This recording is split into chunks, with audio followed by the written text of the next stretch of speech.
Hello again, everyone, and welcome to A Shortstop with a Shortstop. Today we're going to talk a little bit about how we should treat people.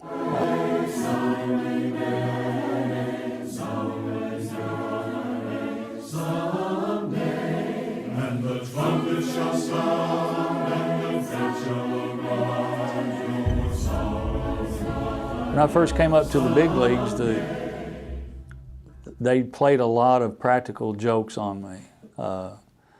When I first was going into the game, they hid my glove on me. When I went to New York City, they took me out on the subway station and got me lost and literally put me by myself. But they were all jokes trying to make you feel like you're part of the team. And these guys did make me feel like I was part of the team. You know, Darrell Evans and Willie McCovey, they played several jokes on me, but it was all in good fellowship and all good type of character. But it was a way that they made you feel special, like you were now a part of the team. And that's the way we all want to feel. We all want to feel like we're part of the team. I heard a story about a husband and a wife went to church. And they were at Bible study. Everything was fine during Bible study. And then worship service started. And the preacher got up and was right in the middle of his sermon. And this man's cell phone goes off. And he's embarrassed. And he felt really bad. But after the service was over, as he was walking out of the church building, some of the members of the congregation kind of chided him and made him feel really bad about his cell phone going off. But before he could even get out the door, the preacher himself made him feel even worse because he got all over him. Then the guy goes out and gets in his car, and his wife is with him. And lo and behold, his wife just lets him have it. I mean, she just unloaded on him.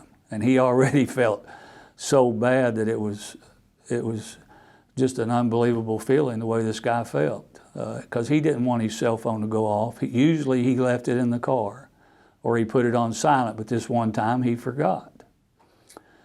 But after he got home, he had just taken enough, and he literally went to a bar where they served alcohol. And he went in and ordered a drink. And the drink came over, the waitress came over to him, the guy picked the drink up and he drops it. He breaks the glass. And he's so embarrassed. But the waitress said, no problem. She said, I'll take care of it. She went and got a broom and a mop and took care of the whole mess and made him feel a little bit better. The bartender literally sent him over another drink, and he didn't make him pay for it. He said, it's on the house, it's no problem. This guy felt very comfortable being there, but why? It was because of the way the people treated him. And unfortunately, this guy ended up spending more time in the bar than he did at church because of the way that the people in the bar treated him compared to the way that the people at church treated him. In Matthew chapter 12, verses 34 and 35, it says, he said, you brood of vipers, how can you, being evil, speak what is good? For the mouth speaks out of that which fills the heart. The good man brings out all of his good treasure, what is good, and the evil man brings out all of his evil treasure, what is evil. We need to be very careful how we use our words. We can say things that can literally hurt people really bad.